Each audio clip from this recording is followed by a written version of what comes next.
So today, we're going to trace the origins of one of history's most incredible and, let's be honest, mysterious empires. We're diving into the birth of Angkor. You know, when you think of ancient Cambodia, this is probably the image that comes to mind, right? These massive stone temples, almost being swallowed by the jungle, just a silent testament to a kingdom of unbelievable power and artistry. For centuries, these ruins have just absolutely captivated the world. So, how did a collection of scattered communities just living in the forests and floodplains of Southeast Asia somehow become the civilization that built this? That's the big question we're going to try and answer today. Okay, let's kick things off by busting a huge misconception. For a long time, there was this colonial-era idea that early Cambodia was kind of static, almost like a sleeping society. But the reality? Well, it was way more dynamic than that. See, the people here weren't just sitting around waiting for history to happen to them. No way. They were the ones driving their own story, making these huge, profound shifts happen.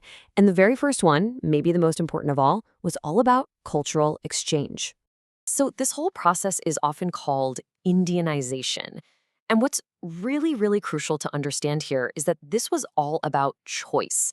This was not a military conquest. Indian armies never invaded Cambodia. Instead, over centuries, the early Khmers were selectively adopting and, adapting ideas that came along with traders and travelers. And this slide just perfectly breaks down what that cultural toolkit actually had inside.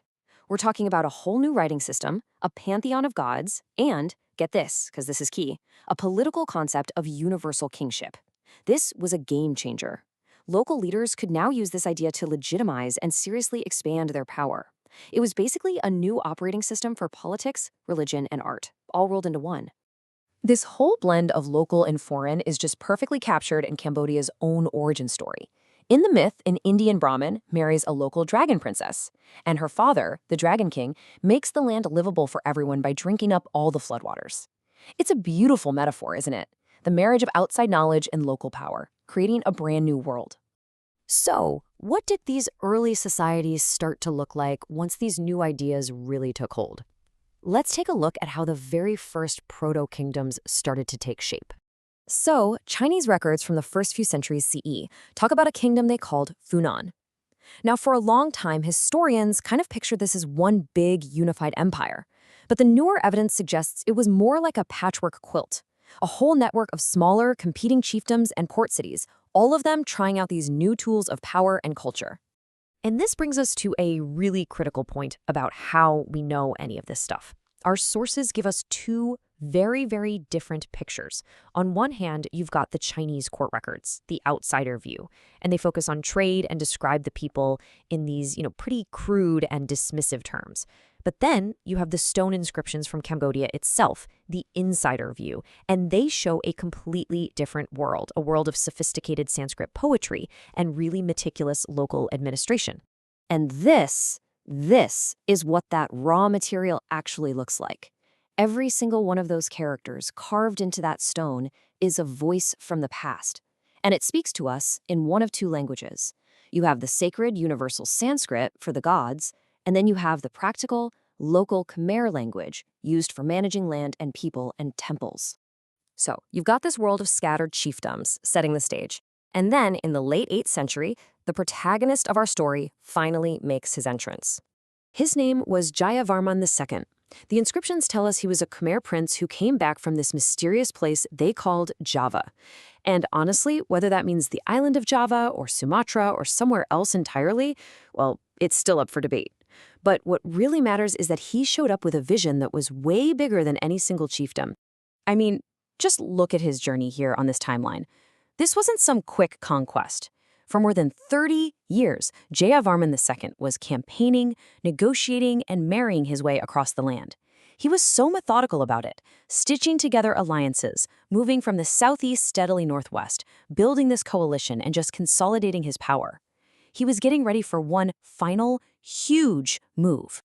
And that brings us to the climax of the story. After decades of careful, patient work, Jayavarman II was finally ready to declare the birth of a totally new political and spiritual order. The year 802. This is the date historians point to as the very dawn of the Angrian Empire. Up on a sacred mountain, just north of where Angkor would one day stand, a powerful ritual was performed. This ceremony declared Jayavarman II a universal monarch, officially cutting any ties to Java. But even more important, it set up a state cult that literally fused his royal power directly with the divine power of the gods Shiva. So he wasn't just a king of men anymore, he was a reflection of the king of the gods here on earth. And that idea, that became the ideological bedrock of Angkor. A whole new era, built on centuries of cultural borrowing and decades of brilliant political maneuvering, was now ready to be carved in stone. The fragmented world of competing chiefdoms was forged into a single unified kingdom, and that set the stage for the next 600 years of Cambodian history. And all of this leaves us with one last, really fascinating thought. So much of this ancient history was pieced back together, not by Cambodians themselves, but by French colonial scholars. So it leaves us with this complicated question. What does it mean for a nation to have its own epic past? A past, remember, mostly through myth, returned to it as scientific fact by an outside colonial power. It's a complex idea that to this day continues to shape how Cambodia relates to its own incredible heritage.